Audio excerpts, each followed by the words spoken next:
بسم اللہ الرحمن الرحیم۔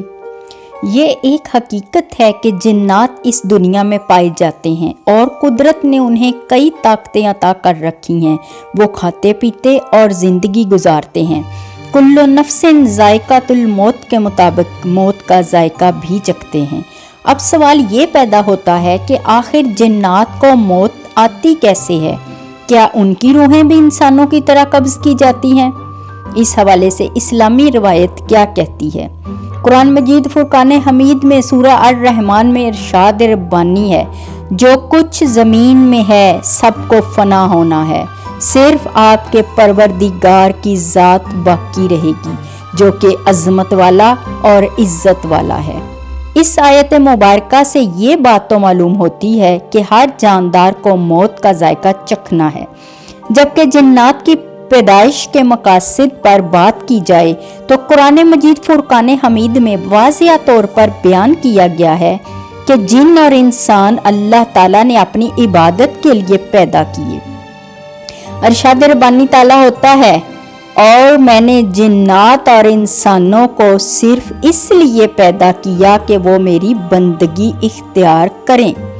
جب جنوں کے لیے عبادت کا حکم ہے تو ان کو بھی طور طریقے سکھائے گئے ہوں گے، کیونکہ وہ ایک الگ مخلوق ہیں۔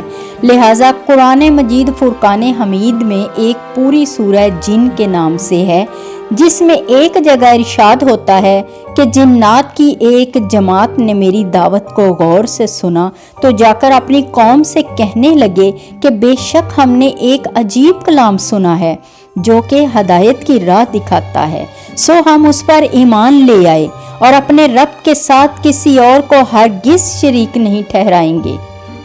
قرآن مجید فرقان حمید میں ایک جگہ جنوں کو مرنے کے بعد اٹھانے کی طرف متوجہ کیا گیا ہے، جس سے ان کی بھی موت اور حیات کا ثبوت ملتا ہے۔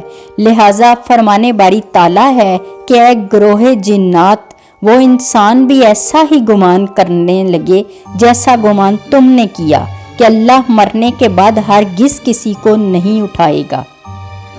اللہ تعالیٰ نے اس زمین کے لیے 4 فرشتوں کو یہ ذمہ داری دی کہ وہ اللہ کی مخلوق کی روح قبض کریں۔ پہلا فرشتہ حضرت اسرائیل علیہ السلام، جنہیں اللہ تعالیٰ نے یہ ذمہ داری دی کہ وہ انسانوں کی روح قبض کریں۔ دوسرا فرشتہ جو کہ حضرت اسرائیل علیہ السلام کے ماتحت ہے، اس فرشتے کی ذمہ داری ہے کہ وہ جنات کی روح قبض کرتا ہے۔ تیسرے فرشتے کی ذمہ داری یہ ہے کہ وہ زمین پر موجود جانوروں، پانی میں رہنے والی مخلوقات اور کیڑے مکوڑوں کی روح قبض کرتے ہیں۔ یہ بھی حضرت اسرائیل علیہ السلام کے ماتحت ہے۔ اور چوتھے فرشتے کو اللہ تعالیٰ کی طرف سے حکم ہے کہ وہ درختوں اور پودوں کی روح قبض کریں، اور یہ بھی حضرت اسرائیل علیہ السلام کے ماتحت ہے۔ ایک شخص نے امام علی علیہ السلام سے پوچھا، یا علی، جنات کی موت کس طرح ہوتی ہے؟ اس کا سوال سن کر امام علی علیہ السلام نے فرمایا، جنات کی موت کا سبب 3 چیزوں میں پوشیدہ ہے، پہلا مٹی، دوسرا بارش اور تیسرا شہد۔